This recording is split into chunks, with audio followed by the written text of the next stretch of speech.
ang track ni Franz Castro, ni Trillanes, is impeachment. Gumawa sila ng isa pang track na resignation. Parang papalabas nila, impeach ka namin for wrongdoing, whatever. And then, itong isang grupo na ito, umalis ka dyan. Kasi kapag hindi ka umalis, kapituko. Narito ang Balitang Pinoy TV. Okay. We are live ngayon sa ating YouTube channel. Ayan, live na po tayo and nakabalik live po tayo kasi nandito na yung PLDT, pinalitan na yung aking router, no? Tingnan natin kung hindi pa ba tayo ma-disconnect. Kasi kung ma-disconnect tayo dito, hindi na naman tayo makapag-live, no? Pero let us see kung tayo po ay tuloy-tuloy na ito at hindi na tayo ma-disconnect, okay? Pero tuloy pa rin kasi meron tayong pag-uusapan ngayon, tungkol pa rin dito kay Vice President Inday Sara Duterte. Ito yung nasa balita, ha. Si VP Sara raw ay hindi raw niya prioridad ngayon ang political alliance, na sumagot na itong si VP Sara patungkol po sa issue na nagkita sila ni Leni Robredo. Okay, mismo si VP Sara sinabi niya yan, okay? Pero mamaya pag-usapan natin yan. Pangalawa nating pag-uusapan ay itong tungkol dito sa Makabayan Black. Itong Makabayan Black, grabe, tuloy-tuloy pa rin ang kanilang plano na isinisulong nila na ipa-impeach itong si VP Sara. Gusto nilang mapa-impeach si VP Sara kahit wala silang maibigay na mga ebidensya sa kanilang mga akusasyon. Ipilit pa rin nilang gustong ipa-impeach itong si VP Sara, itong Makabayan Black. Ganyan sila kadesperado na. Okay? So yan ang mga pag-uusapan natin ngayon. Pero bago ang lahat, bago natin ito pag-uusapan, help me po na i-like at saka i-share muna, ha? Like and share, moderators and audience. Like and share itong ating live para kakalat ito sa taong bayan, itong ating balita natin. Okay? Sabay-sabay muna tayong mag-like and share. Ready? 1, 2, 3, go. Don Mar TV, like and share. 1, 2, 3, go. Ayan, thank you very much. And also guys, paki-subscribe at saka paki-follow sa mga hindi pa naka-follow, subscribe para lagi kayong updated sa ating mga balita at ma-notify ang inyong mga cellphones kung meron tayong breaking news. Okay, importante yan. Follow, subscribe. 1, 2, 3, go! Ayan, naka-follow, subscribe na ba? Okay, so simulan na natin. Tingnan muna natin kung 473 concurrent viewers. Patungkol nga dito sa issue na itong Makabayan Black, nag-iingay sila ngayon. Dahil kay Castro, Raul Manuel at itong si Brosas, pilit talaga nilang questionin ang mga confidential funds ng opisina ng Vice President. Ngayon naman, alam naman natin na meron silang grupo na Makabayan Black, sila rin nagpalabas na ng official lineup. Na alam ko, miyembro rin ito sa Inidoro. Alam nyo, sabi ko sa sarili ko, mga entitled talaga itong mga taong ito. Feeling nila mananalo sila. Alam ko itong lineup ng Makabayan Black, ha. Buti na lang kung merong isang makapasok sa inyo. Pero sa tingin ko, walang mananalo sa inyo. Ha? Tapos, tumakbo sila. Sa tingin ko, ha, tatakbo sila ngayong eleksyon, pero ang kanilang isinusulong, ipa-impeach si VP Sara. Ano ba ng klase? Tatakbo kayo para lang ipa-impeach si VP Sara? Di ba ang tamang kasabihan, tatakbo tayo para tulungan ang taong bayan. Tatakbo tayo para magserbisyo sa taong bayan. Kaya sabi ko sa inyo, huwag niyong iboto itong mga taong ito, itong Makabayan Black. Kasi sila ay tatakbo para makigulo lamang. Paimbestigahan yung mga kalaban, especially itong mga Duterte. Ganun. Paano kayo makapag-concentrate na tutulong sa taong bayan na mismo kayo, nakafocus kayong mag-investigate sa mga kalaban ninyo? Di ba? So, understood na yan. Hindi natin iboboto itong grupo na ito. Di ba? Eto, pasok kayo mga Makabayan Black. Kahit nakakasuka na kayo. Hindi ko na sasagutin yung details. Isang araw matapos ideklara ang session break sa 3rd regular session ng 19th Congress, inihayag ni dating Bayan Muna Representative Teddy Casino na ngayon chairperson ng bagong alyansang Makabayan na sinimulan na ng di ba? Bumalik na si Teddy Casino. Ano tong isa? Zarate, ayan. Si Zarate, si Corbinares, ayan, nandyan. Nakakasuka yung lineup. Nandidiri talaga ako. Those organizations ang pagbuo sa impeachment complaint laban kay Vice. Di ba? Impeachment pa rin ang focus nila. Bakit nyo iboboto ang isang grupo na ang layunin nila ay impeachment? Paano na ang taong bayan yan? Tatakbo kayo para sa pansariling interest ninyo? Dapat, ang tamang paraan, tatakbo kayo para isolve ang mga problema ng mga taong bayan. i-solve ng mga basic problem natin sa Pilipinas. Yun ang uunahin ninyo. President Sara Duterte sa gitna ito ng ginagawang investigasyon ng House panel sa paggastos ng pondo ng Office Sabi dito ni PH News Updated. I think kilala ko ito eh.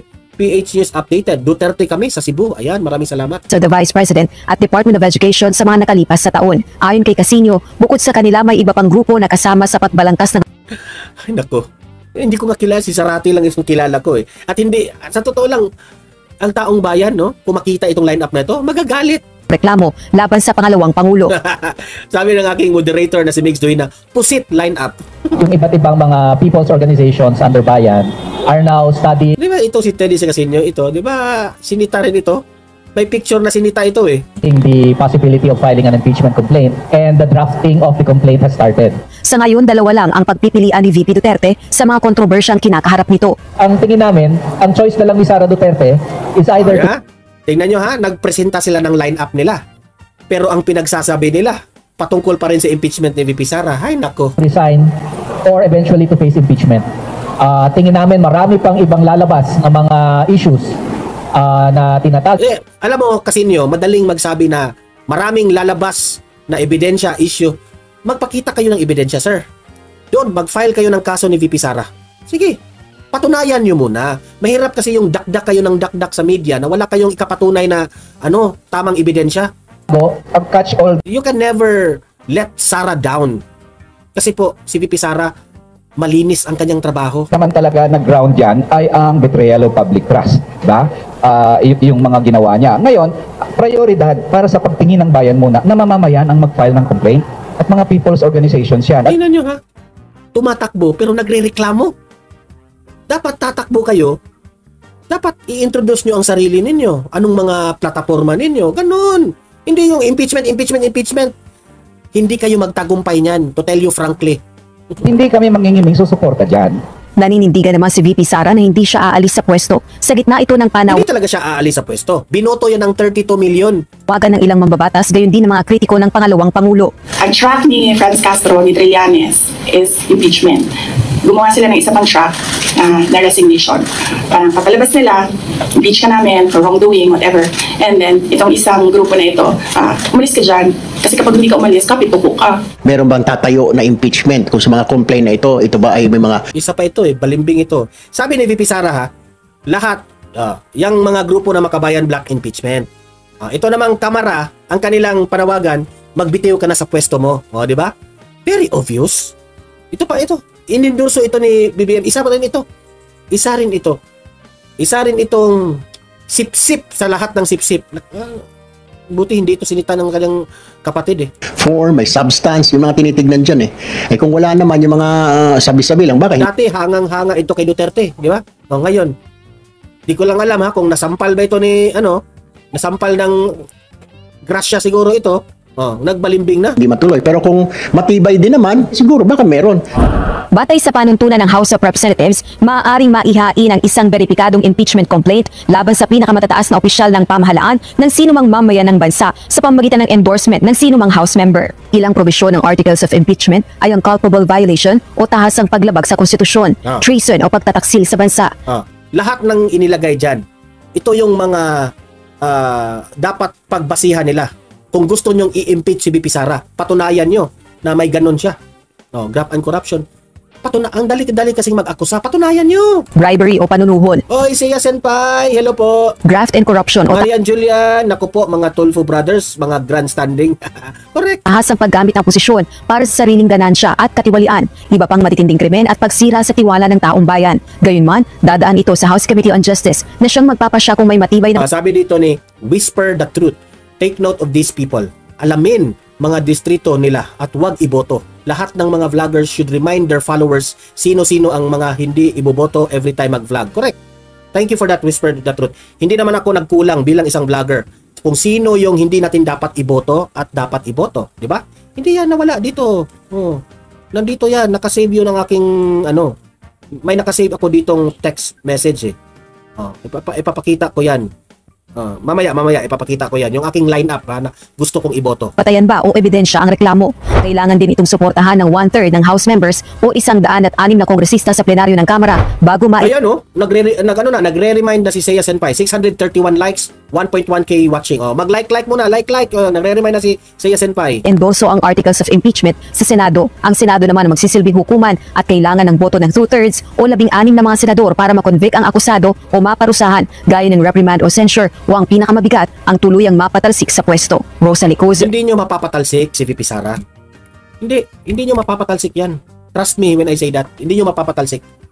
Kasi mahirap ipapatalsik ang isang magaling na leader. Dapat yung patunayan na magnanakaw siya. Dapat yung patunayan na betrayal of public trust siya. Dapat magbigay kayo ng pruweba. Wala kayo ikabigay. Ha? Kaya dito sa Donmar TV, lagi ko yung sasabihin sa inyo, watch out sa inyong vote. Okay? You vote kung sino man ang i-endorso soon ni VP Sara, yun ang iboboto natin. Sino yung i-endorso ni Pangulong Duterte, Tatay Digong, yun ang iboboto natin. But let us also check their background kung ano ang nagawa nila sa bayan. Okay? Kasi kagaya ng nangyari ginawa natin ni PBBM noon sa Uniteam. Hindi lahat ng inendorso ni PBBM sa Uniteam nagtagumpay. Ang daming mga basura doon sa mga ini-endorso ni BBM, di ba? So mag-ingat-ingat rin. Kung para meron tayong pure na advocacy, ang dapat nating sundin si Tatay Digong. Kung sino yung i-endorso niya, kasi ang PDP laban ngayon, nakasunod lang po sila sa kanilang prinsipyo. Hindi po sila kagaya ng ibang mga politicians na pera-pera lang. Saan yung lakas na makinarya? Doon. Lahat magkampihan na sila. Pero itong PDP laban, kahit walang pera ang PDP laban, nagsastruggle sila sa kanilang budget para sa pagtakbo, pero ang isinusulong nila ang kanilang prinsipyo. Kahit wala silang ganun kalaking makinarya, pero alam nila na para sa tama ito, para sa taong bayan. Ito na nga mga kabalita. Ano na ang masasabi nyo patungkol sa balitang ito? Please comment down below mga kabalita. Pag-usapan natin yan sa comment section. At kung di ka pa nakasubscribe sa ating channel, baka naman